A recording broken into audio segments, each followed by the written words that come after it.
Madalas kapag nauutot ang isang tao, naghahanap pa sila ng banyo o kaya open area upang hindi mapahiya sa mga kasama.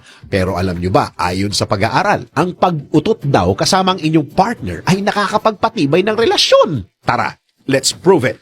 Ayon sa hellodoctor.com, kapag ang iyong kapareha ay hindi nahihiyang umutot kasama ka, ay isang magandang senyales na komportable at panatag kayo sa isa't isa. At alam niya na kahit na maglabas pa siya ng mabahong hangin sa kanyang katawan, ay matatanggap mo pa rin siya. Ang gawaing ito ay makakatulong upang mas lalong maging tapat at eksklusibo ang inyong relasyon. Dagdag pa sa University of Exeter sa United Kingdom na ang pag-amoy sa utot ng inyong partner ay may health benefits, gaya ng matutulungan ka nito na magkaroon ng longer life sapagkat ang amoy ng utot ay may hydrogen sulfide na karaniwang natatagpuan sa amoy ng bulok na itlog.